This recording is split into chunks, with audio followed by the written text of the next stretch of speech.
The scripture for today is Ruth 2, 1 through 12. Now Naomi had a kinsman on her husband's side, a prominent rich man of the family of Elimelech, whose name was Boaz. And Ruth the Moabite said to Naomi, "Let me go to the field and glean among the ears of grain behind someone in whose sight I may find favor." She said to her, "Go, my daughter." So she went. She came and gleaned in the field behind the reapers. As it happened, she came to the part of the field belonging to Boaz, who was of the family of Elimelech. Just then, Boaz came from Bethlehem. He said to the reapers, "The Lord be with you." They answered, "The Lord bless you." Then Boaz said to his servant who was in charge of the reapers, "To whom does this young woman belong?" The servant who was in charge of the reapers answered, "She is the Moabite who came back with Naomi from the country of Moab." She said, "Please let me glean and gather among the sheaves behind the reapers." So she came, and she has been on her feet from early this morning until now, without resting even for a moment. Then Boaz said to Ruth, "Now listen, my daughter, do not go to glean in another field or leave this one, but keep close to my young women. Keep your eyes on the field that is being reaped and follow them. I have ordered the young men not to bother you. If you get thirsty, go to the vessels and drink from what the young men have drawn." Then she fell prostrate with her face to the ground and said to him, "Why have I found favor in your sight that you should take notice of me when I am a foreigner?"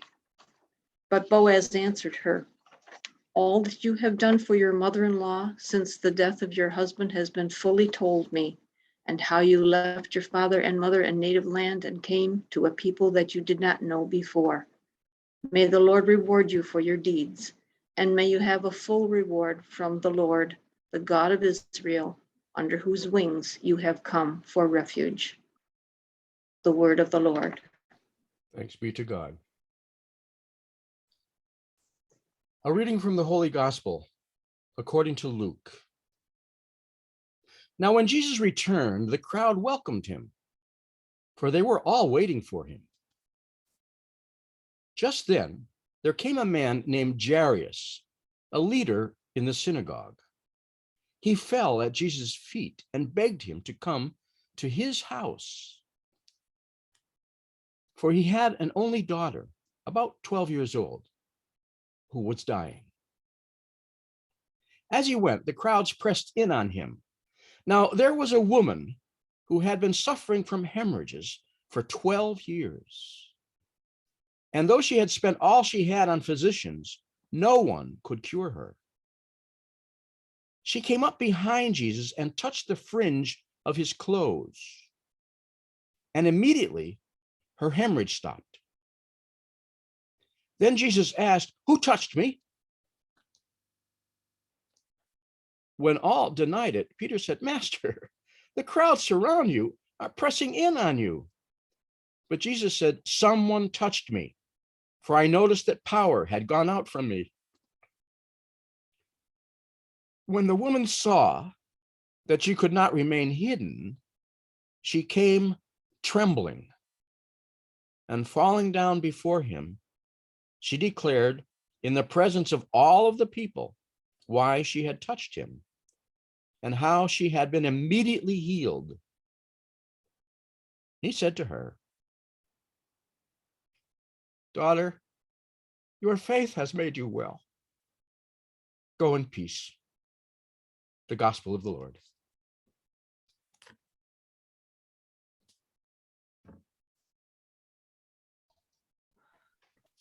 I am reaching way back into the 20th century to talk about Mahalia Jackson, who was the queen of gospel music. Mahalia was born in 1911 or 1912 in New Orleans. She was born with bow legs and infection in her eyes. Her eyes cleared up, but it took many years for her legs to straighten. Mahala lived with her mother Charity and Charity's 4 sisters in a small 3-bedroom house. She loved to sing even at age 4. And she went to school, but had to leave school at 10 because she needed to help at home. She and her family attended Mount Moriah Baptist Church, where she sang, Mahalia sang on Wednesday, Friday, and 4 times on Sunday. Even at 12 years of age, her powerful voice could be heard all the way to the end of the block. When she was 16, she moved with 2 of her aunts to Chicago.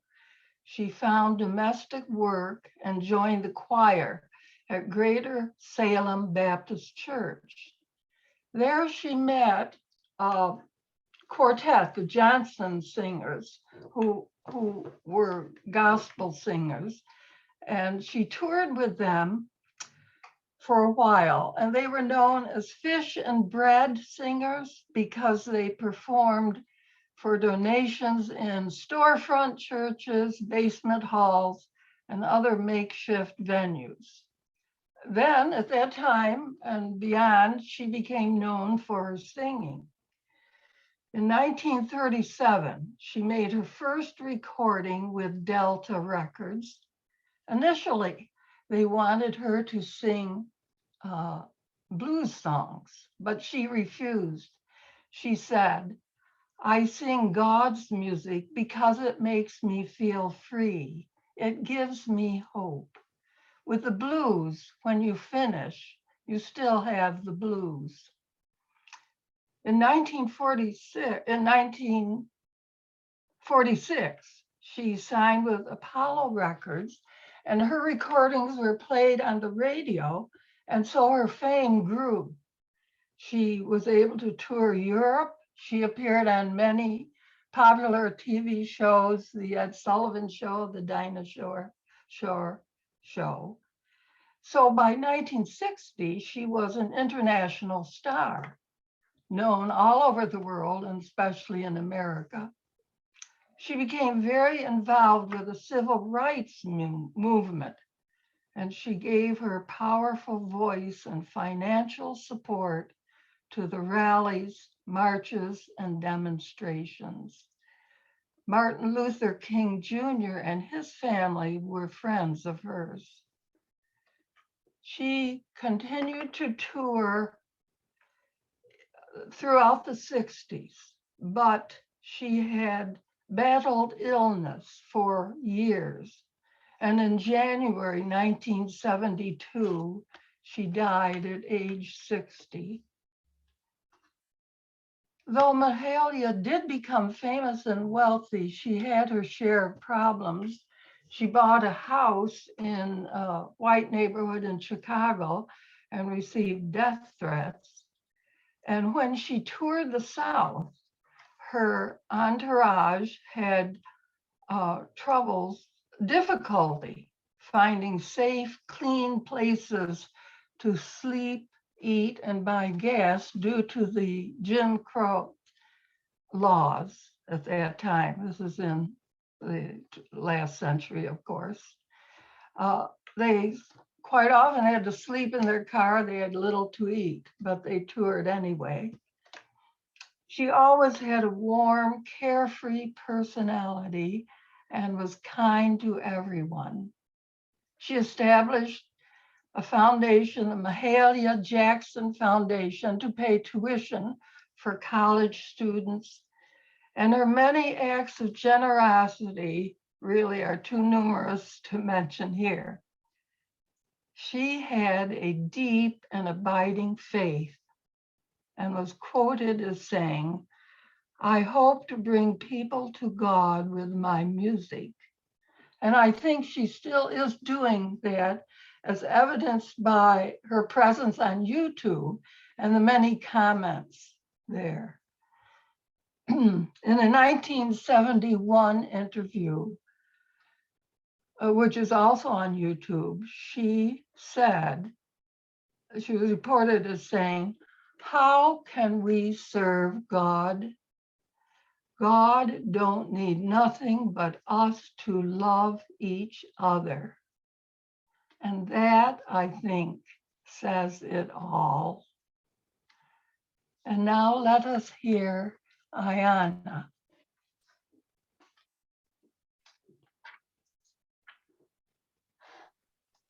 Good morning. Again, I just excuse my voice a little bit because I am catching a bit of a cold, but I am here and ready, present. So with it being International Women's Day and all, I felt it necessary to just highlight how women have it so much easier than men. Once we go to work every day at our jobs, where we make much higher wages than men, we get to go home and use that money to shop through a wide assortment of products society specifically designed for us women. Products such as pepper spray, tasers with many different colors and designs, daggers disguised as hairbrushes, knives disguised as lipstick, scrunchies to go over our cups in the bar so our drinks can't be drugged, nail polish that changes color when dipped in a drink that has already been drugged, jewelry with secret buttons that when pressed will immediately notify friends or family, law enforcement if we're ever in trouble. We got tracking devices that we can put on our phones to share our location with a trusted contact when we go out at night, and so many more, just for us. How lucky are we? Society deems it easier to design all these gadgets for our safety rather than participate in a cultural shift that would highlight valuing and protecting our women. After all, everyone on earth has had to pass through a woman to get here. If that isn't reason enough for a paradigmatic shift, I don't know what else is. Violence against women and girls is one of the most widespread, persistent, and devastating human rights violations in our world today. It remains largely unreported due to impunity, silence, stigma, and shame surrounding it. While pervasive, gender-based violence is not inevitable. It can and must be prevented.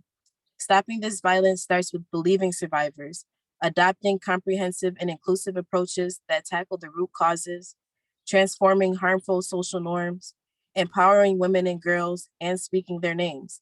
Ayanna Tanksley, Meredith Sorensen, Rachel McGuire, Mary Owens, Malala Yousafzai, Jocelyn McDowell, Melanie Campbell, Jacqueline Grant, Loretta Herman, Peggy Wright, Carrie Bradford, Abigail Grinley, Candace Merritt, Amani Connor, and all other victims and advocates for women. We see you, we hear you, we believe you, and we support you. Amen. Thank you, Ayana and Loa, for speaking words from two different generations. I am here to speak a few words from a third generation, one that perhaps still watches network TV. Have any of you seen the recent Applebee's restaurant commercial that uses the musical theme from the popular 1980s Cheers sitcom? The song was written by Gary Portnoy and Judy Hart-Angelo. You can probably hear it now. Wouldn't you like to get away? Sometimes you want to go where everybody knows your name. And they're always glad you came. You want to be where everybody knows your name. Like Sam and Woody, the bartenders, and Carla and Diane, the waitresses. What a powerful thing to be known by name. Like Cheers' regular customers, Norm and Cliff. Today we are observing International Women's Day, which occurs every year on March 8th. International Women's Day celebrates the social, economic, cultural, and political achievements of women. Today is also the first Sunday in the season of Lent, a time of prayerful preparation for the celebration of Christ's resurrection on Easter morning. Our Lenten theme this year at Emmanuel is Speak Their Names. Speak their names. I would like to combine these two important observances, International Women's Day and Lent, by putting a light on and celebrating unnamed women in history, including unnamed women in the Bible. Let's start by thinking about the story of the feeding of the 5,000. You know the miracle story. It's in all four Gospels. Matthew, Mark, Luke, and John. Jesus instructs his disciples to feed the large crowd with just 5 loaves of bread and 2 fishes. We know this. But do you know that the 5,000 refers to just the men in the crowd? Yes, indeed. In Matthew 14, it reads, "And those who ate were about 5,000 men, besides women and children." Besides women and children. I don't count. In that moment, I feel unseen. If you have ever broken bread with me, you know I am not shy. And if you don't consider me in your head count for dinner, your planning will be way off. In 2016, there was an award-winning movie called Hidden Figures. The film was based on a true story brought to light and life in a book by Margot Lee Shetterly. It is the untold story of remarkable women whose brilliance helped successfully propel John Glenn into space in 1962. Female African-American mathematicians Katherine Johnson, Dorothy Vaughan, and Mary Jackson worked for the National Aeronautics and Space Administration, otherwise known as NASA. They were known as computers. Now that's a job title, not an object on your desk. They were computers in an age where author Shetterly has described your household toaster as having more computing power than what these scientists had in order to send people into space. These inspiring professionals, Katherine Johnson, Dorothy Vaughan, and Mary Jackson, were women who broke the mold and prevailed through racial and gender prejudices. They weren't just doing something that no African American women had done before, but something that no one of any race or gender had done before. Author Shetterly points out that while these were exceptional women, quote, they weren't the exception. The thing that was thrilling to me was that this wasn't the story of a first or an only or even just a few. At this time, women mathematicians were the rule, not the exception, end quote. What a reality to celebrate. As I watched the movie Hidden Figures, I felt my awe and admiration grow for these women, for what they had accomplished and for what they gave to all of us. I also felt my anger grow. Why were these women unseen? Why were they hidden for so long? Why was I robbed of their story and inspiration for nearly my entire life? Let us speak their names. I invite you to unmute and repeat after me. Katherine Johnson. Johnson. Dorothy Vaughan. Mary Jackson. Mary Jackson. Thank you, and please remute. One answer for these women being unseen is that their work was classified. Their achievements came during a time of intense Cold War rivalry with the Soviets, where fears of espionage were rampant. True, but that does not tell the whole truth. Margot Lee Shetterly writes that the bigger reason is that these women were literally unseen.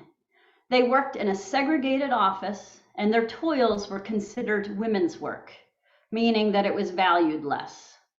At this time, even if a woman was doing exactly the same thing as the engineers, who were predominantly men, she could be paid less and be given a lower job title. Hopefully, we can now refocus our eyes to see these women with clarity in the way they need to be seen. I was gratified to learn that in 2015, Katherine Johnson received the Presidential Medal of Freedom, In 2016, had NASA's Langley Research Center renamed in her honor, and in 2019 was awarded America's highest civilian honor, Congressional Gold Medal. Well, that's a start. Let's return our attention to biblical narratives and to the unseen women there. I would like to focus on one story, which happens to be one of my favorites, the miracle of the woman with the hemorrhage, which we heard today. The unnamed woman, who appears in all the Gospels except John, had been suffering with this bleeding disorder for 12 years. 12 years. 12 is a meaningful number of completeness in the Bible. I understand 12 here to convey that this woman and her life were completely and hopelessly devastated by this affliction. The Gospels tell us she had lost all that she had. Biblical scholars interpret this phrase to mean she had lost all her money, even her home in all probability, plus her standing in the community, all gone. She was powerless, an outcast, a person on the margins of society. She finds the courage to be out in public, risking not only public humiliation, but perhaps personal peril, so she can join the crowd around Jesus. She possesses the conviction, if she can just touch Jesus' garment, she will be healed. And she is. In Mark and Luke, after the woman touches the garment, Jesus turns to the crowd and asks, "Who touched me?" With the press of people, the question not only surprises the disciples, but surprises me as well. Again, this woman of great faith, despite her great fear, found within herself great courage to present herself to Jesus, to admit to the healing that had just transpired. Jesus' response is nearly identical in the Gospels of Matthew, Mark, and Luke. "Daughter, your faith has made you well. Go in peace." Your faith has made you well. What a powerful statement of healing.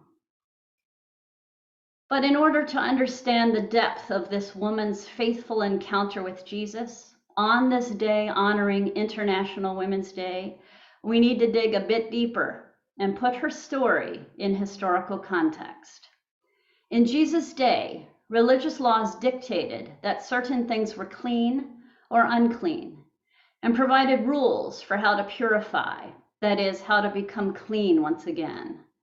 Lepers and others with discharges were unclean.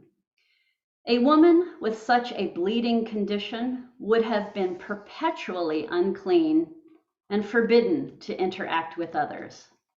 She was impure and unworthy, condemned to a life of exile, an unending time of quarantine, since anyone who came into contact with her would also be made ritually unclean.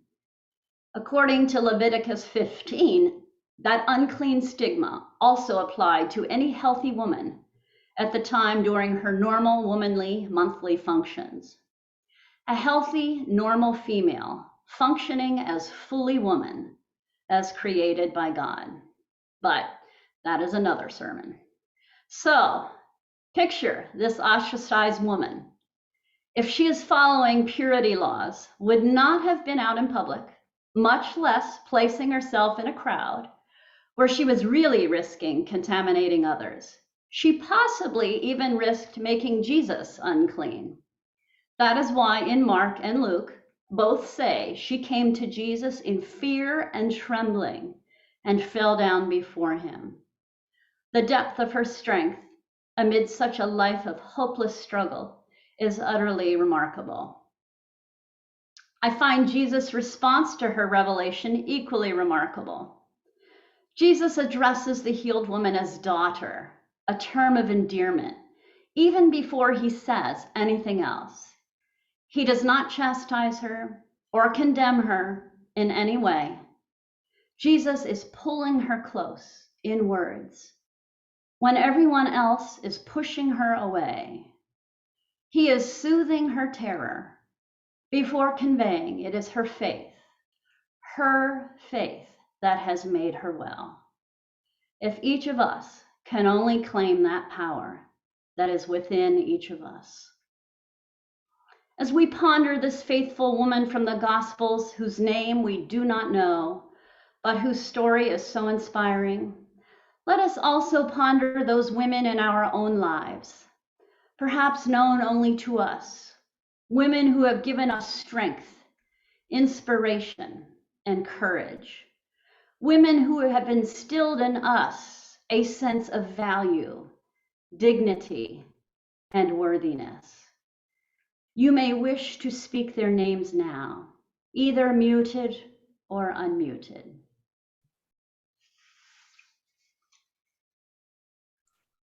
Kathy Muriel and Hortense. Margaret Fisher.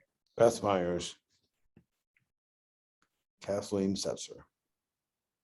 Mary Fauché. Anne DeVries. Rhonda.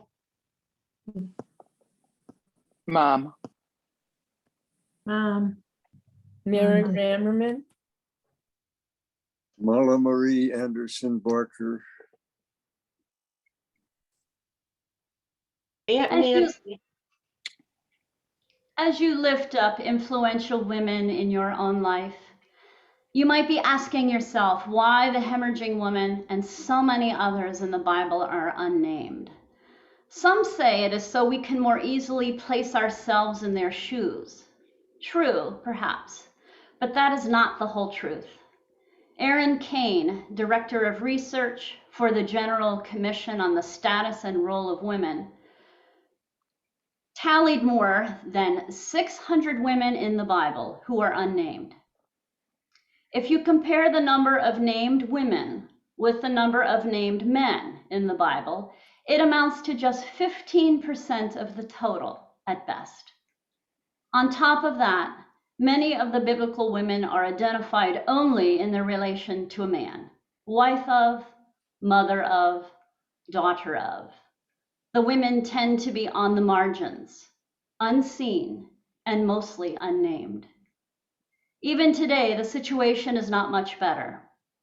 The online encyclopedia Wikipedia hosts 1.7 million biographies. According to their site, not even 20% of those are about women. Here is their posting, and I quote, "If Wikipedia wants to become the sum of human knowledge, this needs to change. With such a large gender gap, we are far from reaching the goal. International Women's Day is an important moment to remind ourselves of the gender gap for women and all underrepresented groups, and to renew our efforts to close these gaps," end quote. Let's consider Anna Murray Douglas, an American and member of the Underground Railroad, overshadowed by her first husband, Frederick. The hidden contributions of Anna Murray and her daughter, Rosetta Douglas Sprague, were celebrated in an online event just last month, sponsored by the nonprofit 540 West Main here in Rochester. Because there are so few images of both Douglas women in Rochester, 540 West Main is working towards installing a new mural. The public artwork would serve to shift our collective memory while also inspiring future generations. Let us speak their names. Anna Murray Douglas. Anna Marie Douglas. Douglas. Anna Marie Rosetta Douglas. Douglas Sprague. Rosetta Rosetta Douglas Sprague. Sprague. In the music world, most have heard of Baroque composer and keyboard virtuoso Johann Sebastian Bach. Did you know he had 3 unmarried daughters who died in poverty? Katharina Dorothea, Johanna Carolina, and Regina Susanna. I speak their names.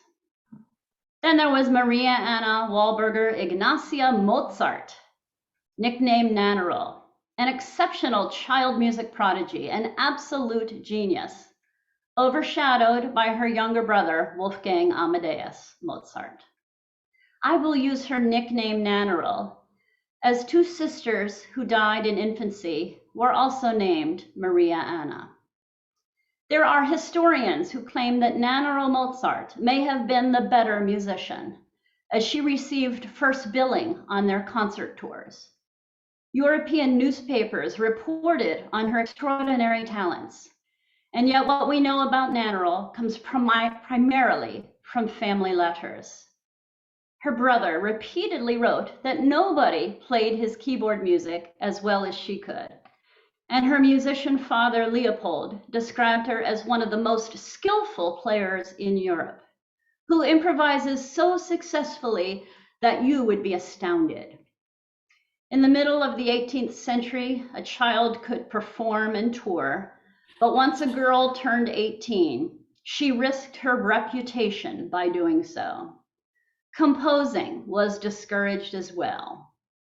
These prevailing prejudices and inequalities not only robbed us of Nannerl's contributions, but similar attitudes continue to rob us today of the fullness of women's gifts. When I was young studying piano, I don't remember ever learning to play the music of a female composer, not once. I don't remember learning about women composers in music history classes. The reality for Nannerl Mozart is that none of her music has survived.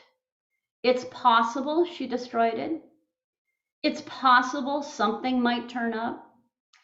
It is also possible that we already have it, but it's been wrongly attributed to her brother, given the restrictions and prejudices of the time. I resonate with the words of Silvio Milo, who created and performed the 2014 stage production, The Other Mozart. Sylvia explains that Nannerl was not given the opportunity to thrive, and what she did create was not valued or preserved. Most female composers from the past have been forgotten, their music lost or gathering dust in libraries. We will never know what could have been. This is our loss. Our loss indeed, and one example, painfully, of a systemic tragedy that has been repeated throughout history. It is said that history is made of stories we choose to tell and stories we choose not to tell.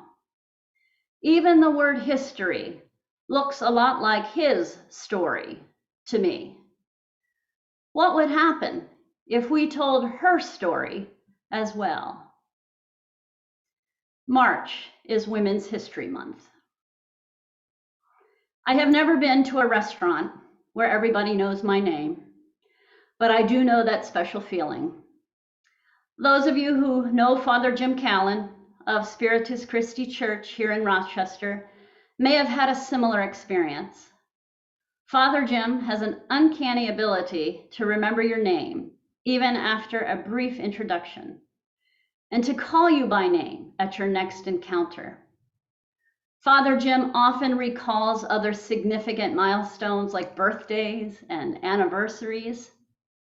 That powerful experience of being seen and being known has gifted me with the inspiration and resolve to strive to do the same. So today, as we mark another International Women's Day, Women's History Month, and the first Sunday of Lent, I urge you to be aware of the stories you read, of how history is presented. I urge you to be mindful of the voice, as well as of the voiceless, looking to shine a light on the unseen, the hidden figures. Celebrate the women, perhaps known only to you, who have been so impactful in your life. Open your eyes and your heart to those who are on the margins, the oppressed, the refugees, all the homeless, the persecuted, the voiceless, all those who suffer.